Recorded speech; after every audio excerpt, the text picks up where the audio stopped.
Hey, welcome to The Explainer. So today we're going to unpack some really fascinating ideas from a groundbreaking Harvard Business Review article, an article that digs into what really drives performance.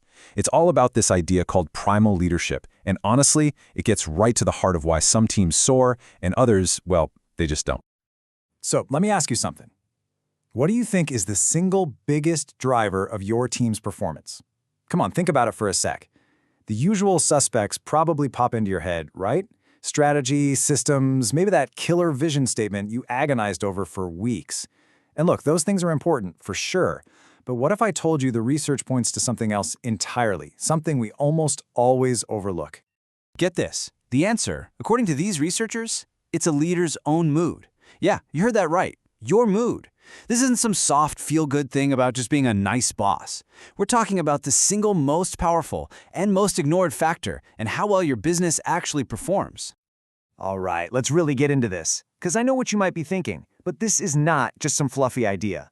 There is some seriously compelling science behind how a leader's emotions can literally infect an entire organization. For better, and definitely for worse.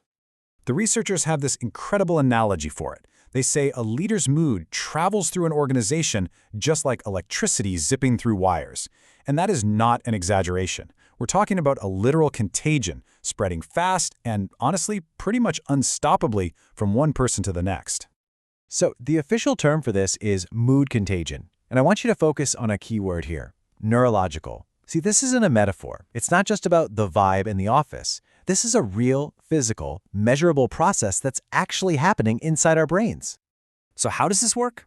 Well, it turns out our brain's emotional centers, that's the limbic system, are what scientists call open loop. Think about it like this. It's not a closed, self-regulating system. Instead, it's designed to sync up with others.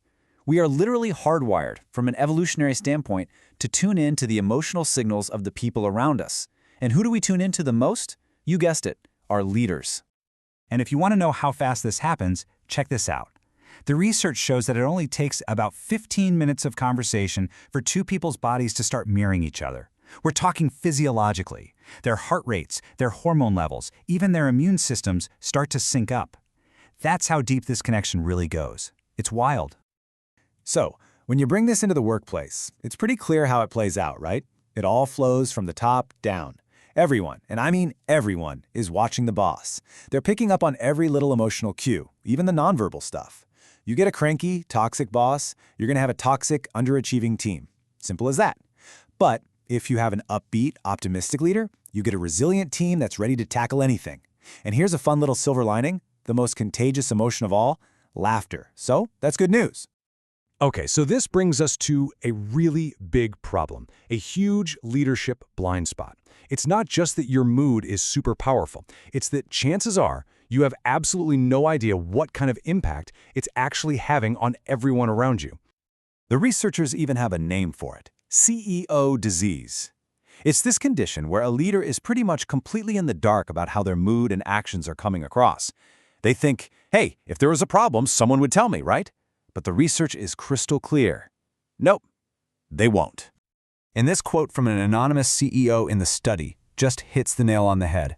He says, "I so often feel I'm not getting the truth. I can sense that people are hiding information or camouflaging key facts. He knows something's off, but he can't pinpoint it. That right there, that's CEO disease in action." And here's why you can't just wait for people to tell you. They won't. Why? Well, they're afraid of being the bearer of bad news. Don't shoot the messenger. Or they feel like it's not their place to say something. Sometimes they can't even articulate what the problem is. They just know something feels off. So the bottom line is, you can't be passive about this. You have to go looking for the truth yourself. But okay, it's not all doom and gloom. Far from it. This isn't a dead end. We're going to pivot now from the problem to the solution because the research lays out a really clear, structured way to become a much more effective emotional leader. It's all about creating what the authors call resonance. The whole process really boils down to closing a gap. It's the gap between two versions of you. First, there's who you are right now, how people actually experience you day to day. And then there's who you want to be, your ideal self, the kind of leader you dream of becoming, rooted in your deepest values. The goal? To bring those two selves closer together. So, the big question is, how do you actually close that gap?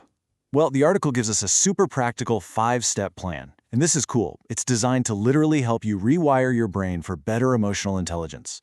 This isn't about trying harder. It's a real structured process of discovery and, importantly, practice. Okay, so here's the 5-step action plan. First, you've got to imagine what your ideal self even looks like. What does a great day look like for you as a leader? Step 2, you have to discover your real self. That means getting honest, 360-degree feedback, especially from people who work for you. 3, you make a plan with small, manageable steps to bridge that gap. 4 is all about practice. You rehearse new behaviors over and over until they feel natural. And finally, number 5, you connect. You build a support system of trusted people who can give you that honest feedback and cheer you on. So as we start to wrap this up, I really want to drive this point home. Managing your emotions and the emotions of your team, that's not a soft skill. It's not an afterthought. The research argues that it is the fundamental, primal task of a leader. And I just love how the article puts it at the end. It says, emotional leadership is the spark that ignites a company's performance, creating a bonfire of success or a landscape of ashes. Moods matter that much. Wow. I mean, it doesn't get much clearer than that, does it? The stakes are incredibly high. So, I'm going to leave you with one final question to think about. Every leader leaves an emotional wake behind them, kind of like a boat moving through the water. The question you have to ask yourself is this: what is it like for your team to swim in your wake every single day?